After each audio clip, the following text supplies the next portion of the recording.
I have a paper where I try to solve the value alignment problem for multiple agents. Mhm. And the solution to avoid compromise is to give everyone a personal virtual universe. You can do whatever you want in that world. You could be king, you could be slave, you decide what happens. So it's basically a glorified video game where you get to enjoy yourself and someone else takes care of your needs, and the substrate alignment is the only thing we need to solve. We don't have to get 8 billion humans to agree on anything. Mhm. So, okay. So why is that not a likely outcome? Why can't AI systems create video games for us to lose ourselves in, each with an individual video game universe, Some people say that's what happened. We're in a simulation. and we're playing that video game, and now we're creating what? Maybe we're creating artificial threats for ourselves to be scared about, because fear is really exciting. It allows us to play the video game more vigorously.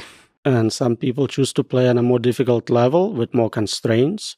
Some say, okay, I'm just going to enjoy the game, high privilege level. Absolutely. So, okay, what was that paper on multi-agent value alignment? Personal universes.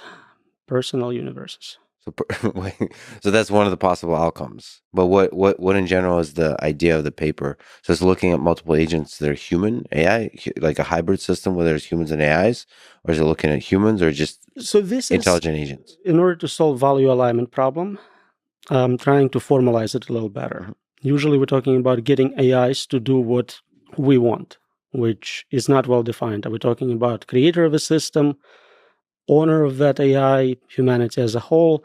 But we don't agree on much. There is no universally accepted ethics, morals across cultures, religions. People have individually very different preferences politically and such. So even if we somehow managed all the other aspects of it, programming those fuzzy concepts in, getting AI to follow them closely, we don't agree on what to program in. So my solution was, okay, we don't have to compromise on room temperature. You have your universe, I have mine, whatever you want. And if you like me, you can invite me to visit your universe. We don't have to be independent. But the point is, you can be. And virtual reality is getting pretty good. It's going to hit a point where you can't tell the difference.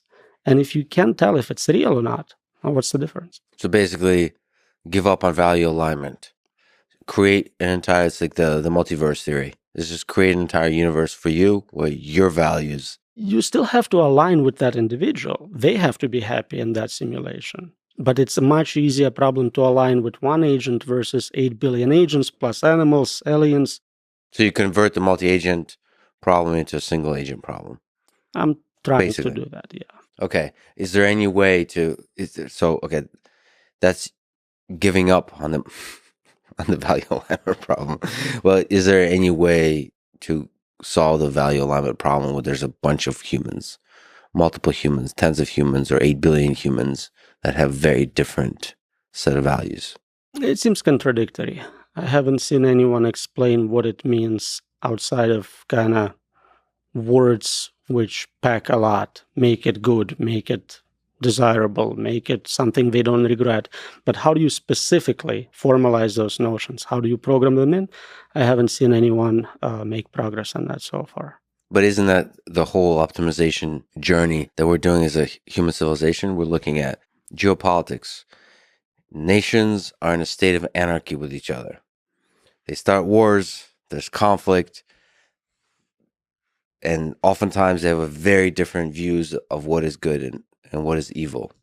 Isn't that what we're trying to figure out? Just together trying to converge towards that? So we're essentially trying to solve the value alignment problem with humans. Right, but the examples you gave, some of them are, for example, two different religions saying this is our holy site and we are not willing to compromise it in any way. If you can make two holy sites in virtual worlds, you solve the problem. But if you only have one, it's not divisible, you're kind of stuck there. But what if we want to be at tension with each other? And that through that tension, we understand ourselves and we understand the world. So that's the intellectual journey we're on as a human civilization, is we create intellectual and physical conflict and through that figure stuff out. if we go back to that idea of simulation and this is entertainment kind of giving meaning to us, the question is how much suffering is reasonable for a video game. So yeah, I don't mind, a video game where I get haptic feedback, there is a little bit of shaking, maybe I'm a little scared. I don't want a game where like kids are tortured, literally. That seems unethical, at least by our human standards. Are you suggesting it's possible to remove suffering? If we're looking at human civilization as an optimization problem. So we know there are some humans who, because of a mutation, don't experience physical pain. So at least physical pain can be mutated out, re-engineered out. Suffering, in terms of meaning, like you burn the only copy of my book, is a little harder. But even there, you can manipulate your hedonic set point, you can change defaults, you can reset. Problem with that is if you start messing with your reward channel, you start wireheading and end up blissing out a little too much. Well, that's the question. Would you really want to live in a world where there's no suffering? It's a dark question.